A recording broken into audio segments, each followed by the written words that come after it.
All right, history is about various people who lived at various places at different times of history and are remembered for some kind of accomplishment. Okay, so we're alive today.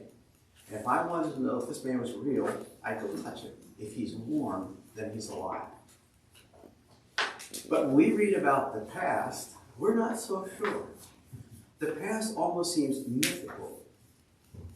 And so since it seems mythical, we've got to do what it takes to make the past seem like the people were real, the places were real, the events were real, and it was just a different time from today.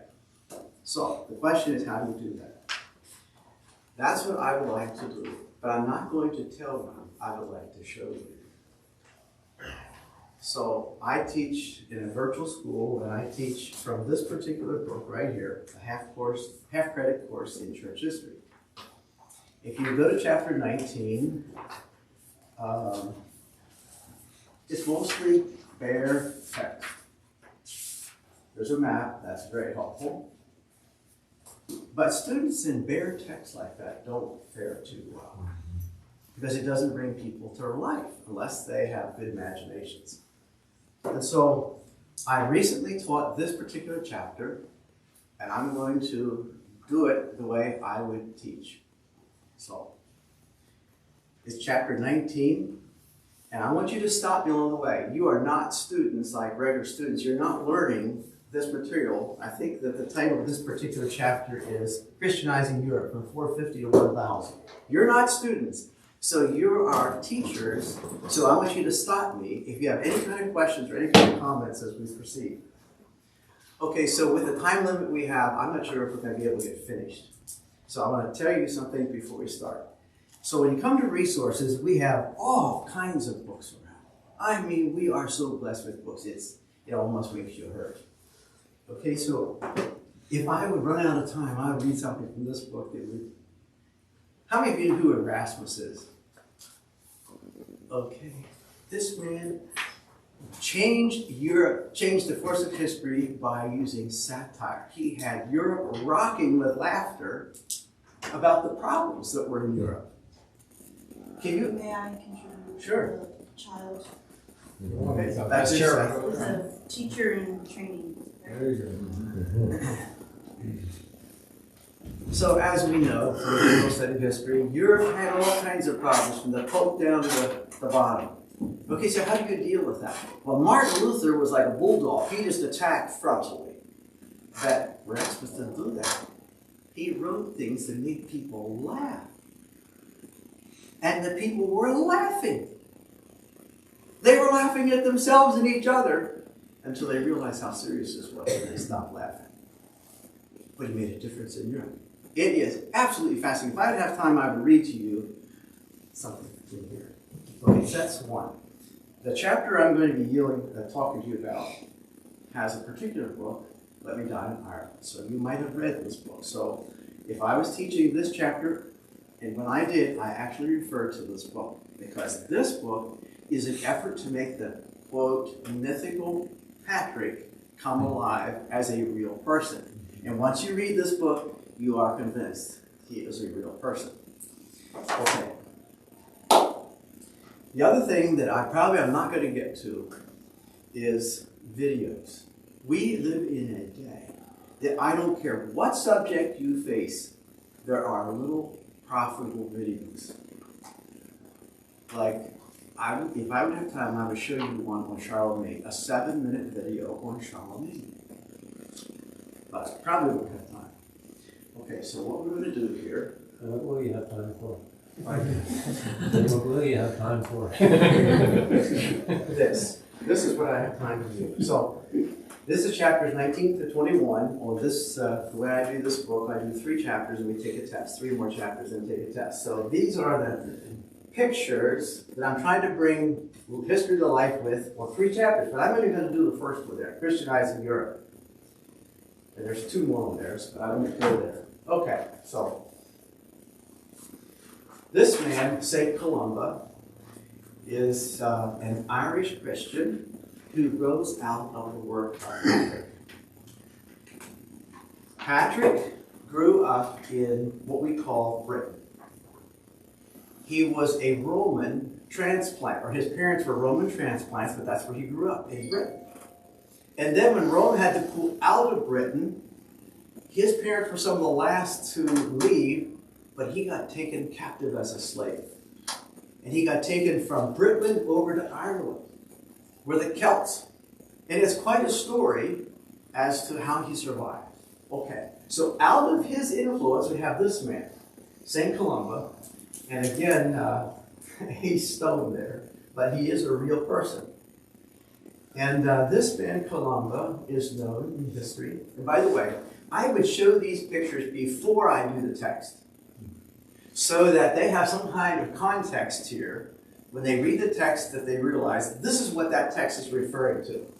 Okay, if you notice in the bottom part of the screen there, it says Northern Ireland. I don't know exactly where Columba came from, but he went to that little island of Iona. You see that up there? You notice it's off the west of Scotland. You can only get there by taking 2 boat rides. You get off the mainland onto the Isle of Mull, and then you go to the very end of the peninsula on the Isle of Mull, get on another boat, and you come to Iona. Okay, way out back. Iona Abbey is an abbey located on the island of Iona, just off the Isle of Mull on the west coast of Scotland. It's one of the oldest Christian religious centers in Western Europe. The abbey was a focal point for the spread of Christianity throughout Scotland, and marks the foundation of a monastic community by St. Columba when Iona was a part of the kingdom of Dalriata. Now, that kingdom of Dalriata, I don't know anything about. So, and by the way, if you're a teacher, don't pretend you know something when you don't, because the students will soon discover you're bluffing. Okay, so this is what this abbey has turned into today. It is now a tourist attraction. You go to Iona, this is what you would see. Okay? I love old things like this. I have a son who lives in Ireland. I just love moving. I just marvel. This is what it looks like today. There's an old cemetery, an old building on Iona. And there's more of Iona. And you notice this is a Celtic cross. You see that lit up?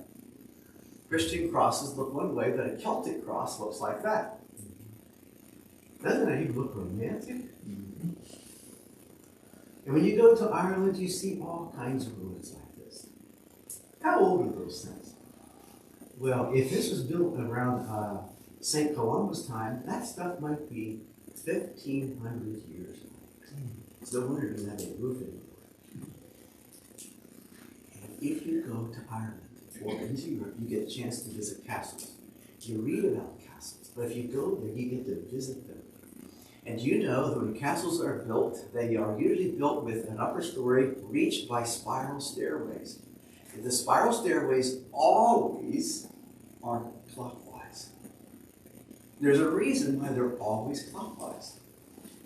How many of you in here are left-handed? None of you. Okay, this is why they're built this way. Because if you go up a stairway, go around this way, most people are right-handed. And you have a sword in your hand. And if you're an attacker, you don't have leverage because you're in the tight circle, spiraling up. But the people at the top who are defending are also right-handed, most likely. And as the attackers are coming up the stairs, they can use their swords and be effective on the people coming up. Okay. And this is all built out of stone. And it's just a marvel how they put all these stones together to make this kind of thing. Okay, so we all dream about living in castles, and they are wonderful to see. But they must be an awful thing to live in weather like this. Cold. Very cold. Well, you could actually visit some of those castles who are been restored. Right there is a place you can have church in a castle. That's what it looks like inside this particular castle. And there's outside, they keep repairing some of these castles. Okay, so part of our discussion here is the British Isles. Well, what are the British Isles? Well, they are really islands. There is, I don't have a pointer here, but here is England. Here is Wales. Up there is Scotland. And over here is Ireland, and Northern Ireland is not different color there. It's showing the entire island of Ireland, but Northern Ireland is a part of the British Isles. Okay, so today we call the United Kingdom the collection of everything that's not Ireland. Okay? So students need to know things. What is the United Kingdom? I thought this is England. You see, they have all these kind of stuff going around in their head. You've got to straighten this all out for them. Okay, so we could talk a lot about a lot of things here, but I've got to keep moving. Okay, so before I leave, do you see a little...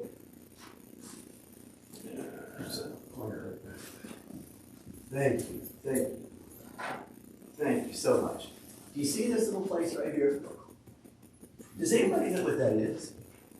Island? What is it? It's the same island where a community of British people were attacked by a American pirate-ish kind of person, but he was the most famous American naval leader at the time of the Revolutionary War. Okay, he might be right. He He knows a lot about history. He brought the Revolutionary War to the British, and that was actually the turning point of the Revolutionary War, because that's whenever the British realized these Americans are attacking us now. Okay, so that's today. I mean, that's in recent history. We're back at 450 to 1,000. Okay, so that didn't happen yet. Okay, so this little island is the home of, well, there's it up close. It's not a very big island, not a lot of people there, but it's the home of rivers. Have you ever seen a Manx cat? I didn't know. Okay, they're natural that way. None of them grow tails. They come from this island. The Isle of Man is the name of that little island, and that's where Manx cats come from. It's a mutation, and you can buy Manx cats. Remember Jackie Edwards? They used to have a Manx cat. Okay, so when you look at Scotland, here are the different backgrounds of people who live in Scotland. And so Columba had special ministries to the Picts. You see the Picts there? Okay, so now we have a second man. His name was Columbanus. He lived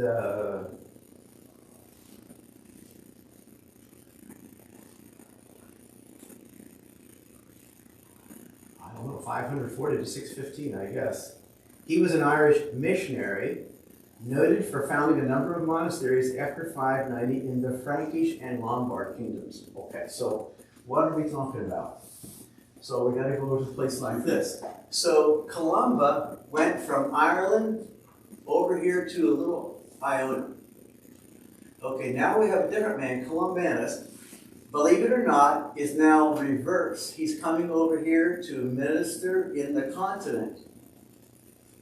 This is really strange because Rome is down here and it sent its missionaries this way. But whenever the barbarians pushed on them and pushed them back, then the Irish Christians began to do their work and push this way. This man moved down into France. Lombardy is the northern part of Italy, right there. Do you know what Lombard means? Does anybody know? Weird. Long beard. Exactly. This is the barbarian tribes known for their long beards. Okay, so he is bringing Celtic Christianity this way. Okay, so let's finish reading. He's an Irish missionary notable for founding a number of monasteries after 590 in the Frankish and Lombard kingdoms, most notably, however you pronounce that word, Abbey, in the present-day France, and Bobbio Abbey in present-day Italy. Columbanus taught an Irish monastic rule and penitential practices for those repentant of sins, which emphasized private confession to a priest followed by penances levied by the priest in reparation for the sins.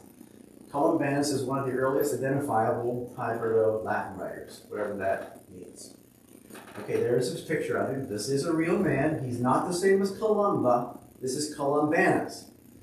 Okay, so here is one of his abbeys that he established in France. However you pronounce that word. Okay, it's still there to this day. Probably quite a bit improved from what it was. And here's another one. This is down in the area of Lombard. This is the Bobbio Abbey in Italy. Still there to this day. I don't know how.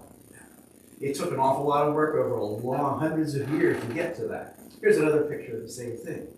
Again, it's actually romantic looking. It's in the mountains of northwestern Italy. And there's a close-up of the same place.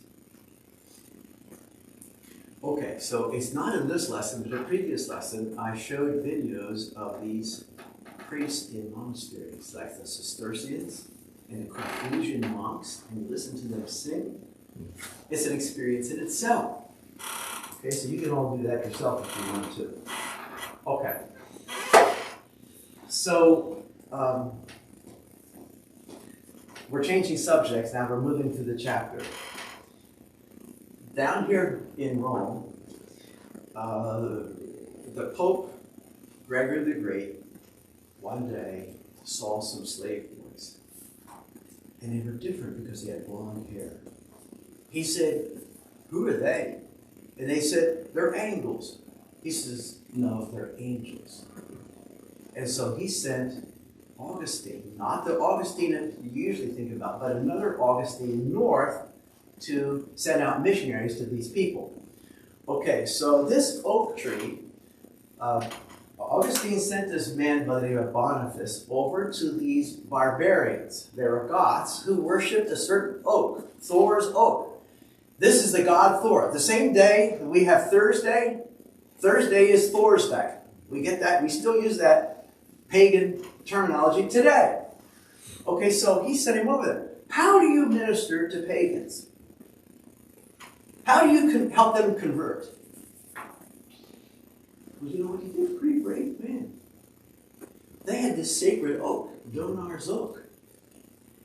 So he says, "I'm going to chop it down."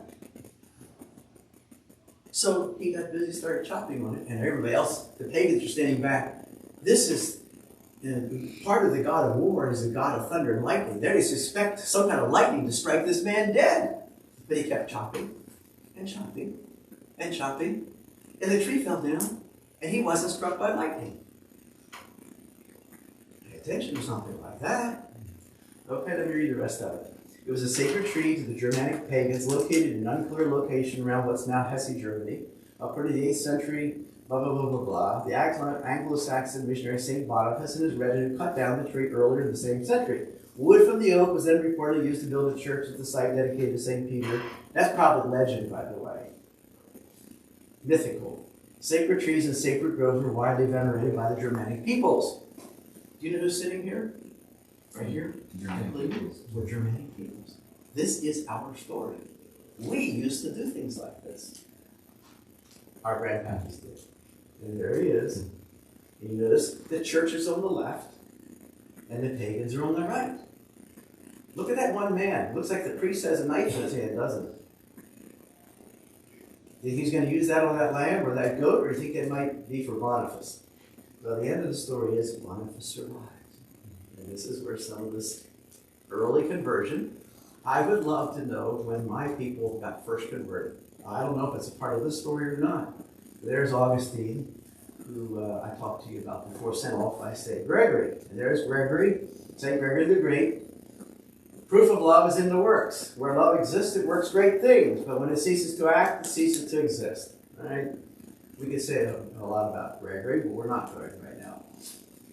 So we've got to go on. So we've got more Frankish kings coming along. This guy, Clovis, is the first king to influence people away from the borders of Rome and convert to Christianity into pagan gods of Rome. He was a pagan, but he was married to a Christian. And one day, they had a baby, and his baby, the wife and the mother of the baby were in trouble. And he prayed, and the baby was saved. Wow, this Christian God is powerful. And then he wanted to go to war, and he prayed again, and quote, the Christian God helped him win the war. It almost sounds like Constantine all over again. Okay, so he's convinced. He's now no longer pagan, he's a, quote, Christian. So he's going to help, as a king, his own people leave these pagan gods alone.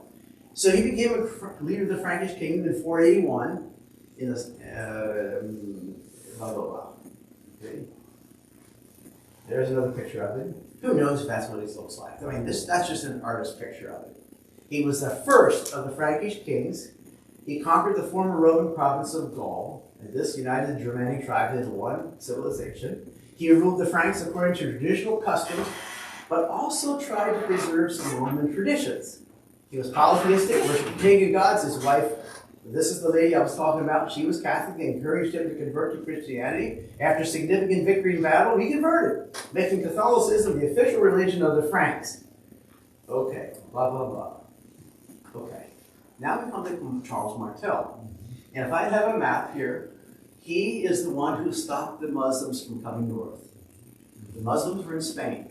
They crossed the Pyrenees Mountains. We're heading into Europe. This man stopped them at the Battle of Tours in 732 BC. I'm sorry, AD. Okay. Because he did this, he becomes powerful. He's the leader of the Franks. He gets credit for stopping the Muslims. And the Muslims had the Europeans shaking in their boots. That's a long story. I can't talk about that right now. He becomes a Christian hero, and his son Pepin begins the Carolingian dynasty. Okay, so now really what's amazing to me is this man is probably your ancestor. I know he's mine because I've checked it out. Now, talk about changing from myth to persons. If this is my grandpappy, I'm automatically interested in him. This just might be your grandpappy too. You know why do I say that? Because about half the people in this country have connections here. So, we'll go on. Okay, so there's the map. Shows how the Muslims were moving out of Spain up into Europe. And it shows you where Tours is, almost up to Paris. And you can see his Carolingian Empire there. And you can see where London is and the British Isles and all kinds of other big things. Okay, so let me just read this. Just Charles Martel. He was a statesman and a military leader, blah, blah, blah. De facto ruler of France from 718 until his death. He was the son of the Frankish statesman, blah, blah, blah. He's also known as Charles the Hammer. The old French, that's called Martel. Successfully asserted his claims to power as successor to his father as the power behind the throne. Continuing and building on his father's work, he restored centralized government in France and began a series of military campaigns that reestablished the Franks as the undisputed masters of all Gaul, all of France. By the way, Gaul is the old name for France. According to a near contemporary source, the blah, blah, blah, Charles was a warrior who was uncommonly effective in battle. He defeated those are Muslims who are coming up at the Battle of Tours. The Muslims controlled most of the Iberian Peninsula. Alongside his military endeavors, Charles has been traditionally credited for the seminal role developing the Frankish system of feudalism. Big subject. That's not our session right now. At the end of his reign, Charles divided France between his sons, Pepin and this other guy. Okay, when you have two, somebody has to come on top. And history is full of stories of how that's done. This is almost funny. I got ahead of myself. All right, there's Charles Martel in the map. You can see him, Charles the Hammer, at work. Charles Martel is especially celebrated as a hero of this battle. His soldier gave him the name Martel because of his bravery during the fight. It was a turning point because it preserved Europe's religion as Christianity at the time when Islam was advancing as the main religion of the continent. Charles Martel's victory at the Battle of Tours was so important for Christianity because it represented the struggle in Europe to have a main religion. And that was going to be Christianity, not Islam. 732. Got to memorize certain crucial dates in history. This is one. 732 AD. Okay, so this is the next man, Pepin the Short.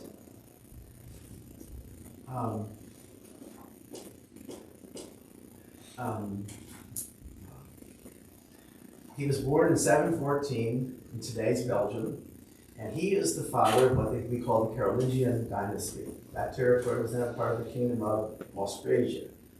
His father was Charles Martel, mayor of the palace and Duke of the Franks. He married a second cousin in 740 and had children. Only 2 sons and 1 daughter survived. Okay, so this is where the funny story is. And I have a picture to show you shortly. But this man has to come out of time. How do you do that? Well, his brother was more religious than he was. So he convinced him to go to the monastery. And when he went to the monastery, he turned his mind and thoughts to religion. And so therefore, it's a neat way not to have a battlefield. You just convince him to be religious instead. Okay, so he defeats the Lombards and gives land to the Pope. Oh, there's so much here we're just skipping over. But anyway, the donation of Pepin. The Pepin goes down and helps defeat some area around the Vatican in Rome and gives it to the Pope. Now, the popes usually appreciate gifts like that. Okay, this is the donation of Pepin. And so now, if you give gifts to the Pope's going to feel obligated to you. So you're putting church and state together in nice ways. Okay, so this man has a son by the name of Charlemagne the Great.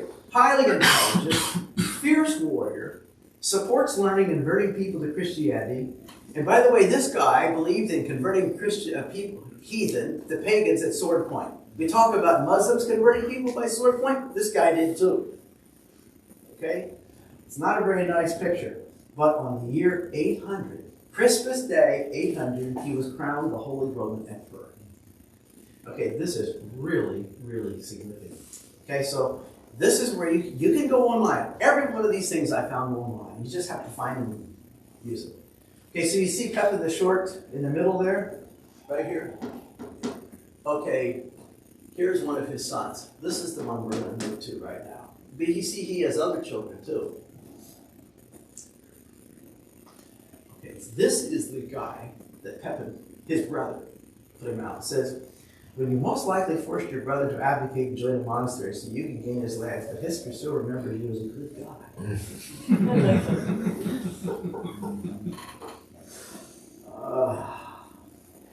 In the winter of 753 to 754, after the Lombards forced Pope Stephen to leave Rome, the Pope visited Pepin the Short. The next summer, Pope Stephen anointed Pepin and his son Charlemagne and Carloman. In return for Pope Stephen's support, Pepin took his army to Italy and defeated the Lombards. Pepin's gift of a wide strip of land in central Italy to the Pope became known as the donation of Pepin. So that's where that comes from. Okay, so this is Charlemagne. Who knows what he looks like? But this is what this artist. He is Charles Martel's grandson, and he united much of Europe under his control. His name means Charles the Great because he had many accomplishments. He strengthened and brought order to these former pagans, the barbarians. He helped the Romans hold off the Muslims. He rebuilt trade, focused on education. He spread Christianity to point and sword. I've already told you that. Okay. He was Charles the Great, King of Franks from 768, King of Lombards from 774, Emperor of the Romans from 800 on. During the early Middle Ages, he united the majority of Western and Central Europe. He was the first recognized emperor to rule from Western Europe since the fall of the Western Roman Empire around 3 centuries earlier. This is quite an accomplishment. The expanded Frankish state that Charlemagne founded is called the Carolingian Empire, but it's also better known as the Holy Roman Empire. This man established that when he was crowned king. Okay, so here, I took time and looked at this. This is a very significant picture. So, this actually happened down in Rome. You know, of course, this is Charles the Great, Charlemagne, and he's being crowned by the Pope. This is Leo III. Now, who is more powerful, Charlemagne or the Pope?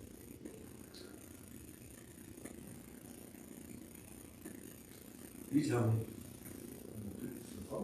Why?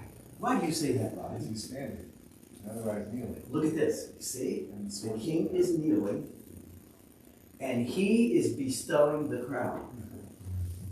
So the bestower is greater than the one who receives. So if he bestowed, do you think he might be able to take it back in case it doesn't work? See, this power issue, it's always been a human problem. Okay, so there's a lot more here. Look at this. You see the light on this picture is focused over here with the church. These are the churchmen. And over here is the darker side. These are the pagans. These are the barbarians. coming out of the darkness into the light. Now, Charlemagne here had 9 wives, as far as I know. And I don't know which one of those. You know, I'm one of his grandsons. I don't know if this is my grandmother or not. Okay, but you see also, in his hand, he has a sword. What's being said by that? Why does he have a sword? Why would you need a sword in a setting like that? Symbol of his military power? Why, of course, you convert people to the holy Christian church at the point of the sword. See? Still pretty pagan, but that was his concept. And as being blessed, you can't imagine that Pope saying, get rid of that sword. It's even a nice looking sword. See that? It's a sheath. It's probably encrusted with decorations. Okay, see that crown up there? This is Pope. This is Pope Leo III. He's known for crowning Charlemagne and establishing the precedent that only the Pope could confer the imperial crown. This guy was even considered, there was a question of his legitimacy. So he got the power as a religious power in questionable ways. And so they worked out a deal between them. And since the Pope did his thing, the king did his thing. And so church and state were just like this. Okay? Now there's another picture. Again, look at that crown. Look at that crown carefully. There it is. You can still visit it today. You can go to New York and see it. Don't ask me which museum. You go online. There's different. That's just one angle. There's other angles. You can see it too. Look at those jewels. I wonder what that's worth today. Okay, so we're going on. We're running out of time. Just have a few minutes here. We're going on. We're still in chapter 19 here. Christianity and pagan customs. The Christian church, if you give people the point of the sword, tell them to convert, do you change their minds about all kinds of things? No. And so they had this situation where you can't change people's minds, so what do you do? Well, watch this. They took over many pagan ideas and images. From sun worship, for example, came the celebration of Christ's birth, 25th of December. So we got Christmas Day being established because of the pagan festival of the sun on December 25. Okay, the Roman writer states that the festival 17 through 21 December provided merriment, gift-giving, candles typical of later Christian holidays, sun worship hung on in Roman Christianity. Pope Leo I, in the middle of the 5th century, rebuked worshippers who turned around to bow to the blah, blah, blah. That's not the rest. I can't get the rest of that. Okay, so there's some more pagan stuff. It is fascinating. You want something fascinating to study. Paganism is behind a lot of our religious holidays. Here's Easter. The word Easter is derived from the word, however you pronounce that, which is a name for the ancient pagan goddess who is known as the patron goddess of fertility, rebirth, and spring. Okay, it looks rather New Age to me. Easter is a pagan tradition. The hare itself is revered and lured, even in pre-Christian times. It was seen as a holy creature associated with fertility and returning to spring. By the way, did you know that rabbits, when they have babies, they either have 1 baby, 2 babies, 3 babies, but never 4 babies. They can have 5 babies, and never 6, and never 7, but they can have 8. Did you ever hear of the Fibonacci number? Rabbits reproduce like a Fibonacci. The golden ratio. That's all free. You don't have to do that. Many old religions have the spring goddess, a special deity who breathes life back into the world both by banishing old man winter and by encouraging growing things to grow and living things to make. She went by many names. The Scandinavians called her Astra. The Anglo-Saxons called her what I just showed you in the previous slide. Those who lived in the region which now Germany knew her as what we say as Easter. Okay, so that brings us to the end of chapter 19. So I guess we'll quit. So I didn't hear much from you. Do you have any questions? Can we watch the video of Charlemagne? I would love to. The clock says no. Okay, so he just illustrated something. Why did he say that? He's your son. No. I'm just. Okay, so why did he say that? There's a reason he said that. He's interested in He's more. interested. That's the whole point. Okay, so all classes are best when you don't teach. I hope you folks go home and read Charlotte, okay? You look up Charlemagne, an introduction. It's a YouTube. It has already been seen by 294,000 people. And I think it's about 7 minutes long. Go look at it. This is wonderful. For instruction. This is not entertainment stuff now. This is just documentary instruction. It's very good. And almost every subject that you face in history, you can find a short video. And by the way, just don't go to class and try to find one because some of them are better than others. And some of them will embarrass you if you don't check them out first.